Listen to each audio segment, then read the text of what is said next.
Salut à tous, j'espère que vous allez bien. Aujourd'hui on se retrouve pour une nouvelle vidéo. Je vais vous expliquer un petit peu comment fonctionne le moteur 4 temps. Bon alors je m'en excuse par avance, je suis pas du tout un pro du montage. Donc bon, je suis désolé pour le gif et puis pour les explications. J'ai encore du mal à m'exprimer en vidéo. Donc j'ai fait une voix off, mais si jamais il y a des choses qui sont pas claires ou quoi, vous n'hésitez pas. Il n'y a pas de problème, j'y répondrai dans les commentaires. Donc on va commencer par prendre le moteur et puis le couper en deux. Je vais vous expliquer toutes les pièces qui le composent pour comprendre son fonctionnement. Donc après l'avoir coupé en deux, on va le recouper en deux et cette fois-ci en une partie haute et une partie basse. La partie haute, c'est ce qu'on va appeler la culasse et la partie basse, le bloc moteur. Les deux traits horizontaux qui ont été dessinés, c'est ce fameux joint de culasse. C'est le joint qui va faire l'étanchéité entre les deux pièces du moteur. La première pièce qu'on va voir ensemble, c'est l'injecteur d'essence. C'est une pièce qui va être contrôlée électriquement pour laisser passer ou non du carburant à l'intérieur du moteur. Ensuite, on va avoir la bougie d'allumage. C'est uniquement pour les moteurs essence. Pour les moteurs diesel, c'est des bougies de préchauffage et c'est pas le même fonctionnement. Là, la bougie d'allumage, c'est une pièce en métal avec deux petites lamelles de chaque côté. Et entre ces lamelles, on va faire un arc électrique qui va servir à enflammer l'essence avec l'air qui sera rentré dans le moteur. On va passer aux soupapes. Les soupapes, c'est pas compliqué. C'est une pièce qui est dans la culasse qui va faire l'étanchéité pour laisser passer l'air qui sera mélangé avec l'essence. En gros, prenez ça comme une porte. Je l'ouvre, l'air passe, je la ferme, il n'y a plus rien qui passe. La soupape d'échappement, c'est la même chose, donc une porte qui va laisser sortir ou non nos gaz d'échappement.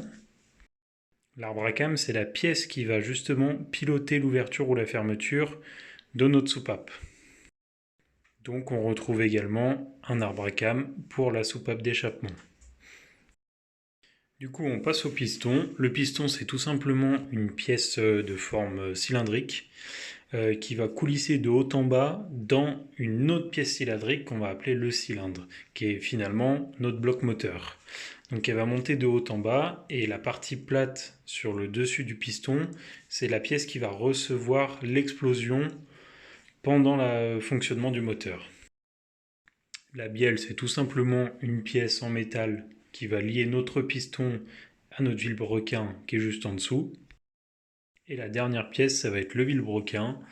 Ça va être la pièce qui va transformer le mouvement linéaire, donc de haut en bas de notre piston, en mouvement rotatif. Parce que nous, on veut quelque chose qui tourne pour aller jusqu'aux roues. Donc là, on vient de voir à peu près toutes les pièces qu'il faut pour faire fonctionner un moteur. Le moteur, il va marcher par cycle, donc qui vont se répéter à chaque fois. Dans ces cycles, il y a 4 temps. Le premier, c'est l'admission, le deuxième, la compression, le troisième, la combustion détente et le quatrième, l'échappement. Ça va être un peu abstrait au début, mais c'est pas si compliqué. Donc le premier temps, ça va être l'admission. L'admission, c'est le piston qui descend, ça crée un appel d'air. Donc en fait, on va être en dépression comme une pompe à vélo quand on tire dessus. La soupape d'admission, elle s'ouvre pour laisser rentrer l'air. Donc c'est la partie bleue en fait qu'on voit qui rentre à l'intérieur du cylindre. Donc il y a de l'air et de l'essence qui rentrent à l'intérieur du cylindre. Là on passe à la compression. La compression, les deux soupapes sont fermées pour que ça soit étanche et on vient comprimer le mélange air-essence pour qu'il soit hautement inflammable. Une fois que notre piston arrive en haut, on met de l'allumage pour faire redescendre le piston avec une force mécanique vu qu'en fait il y a une explosion. Donc notre piston va redescendre, c'est ce qu'on appelle la combustion pour l'explosion et la détente. Donc la descente du piston, ça c'est qu'un seul temps. Et ensuite on va avoir des gaz qui vont être brûlés, donc l'échappement. Donc on va laisser ouvrir la soupape d'échappement pour que le piston remonte pour pousser notre gaz d'échappement afin de l'évacuer vers la sortie, pour recommencer à nouveau un cycle. Donc à l'intérieur de notre moteur, on va avoir plus souvent 4 pistons qui vont tous marcher en même temps, mais être décalés au niveau des phases pour qu'on ait un piston qui, avec la détente, entraîne les autres. Et donc du coup, on va parler rapidement du moteur diesel. Le moteur diesel, c'est la même chose, seulement on n'a pas de bougie d'allumage et on remplace l'essence, évidemment, par le diesel. Donc on va laisser entrer l'air et le diesel, et seulement c'est l'inflammation du diesel et les pressions et les températures à l'intérieur de la chambre de combustion qui sont tellement plus élevées qu'il va s'inflammer tout seul. Donc on ne va pas avoir besoin d'une bougie d'allumage pour l'inflammer puisqu'il le fait tout seul.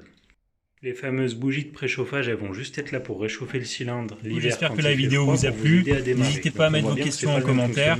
Si jamais il y a des choses qui n'ont pas été comprises ou mal expliquées, j'essaierai d'y répondre. N'hésitez pas à liker, à commenter, ça fait toujours plaisir. Et puis on se retrouve bientôt pour une prochaine vidéo. Salut!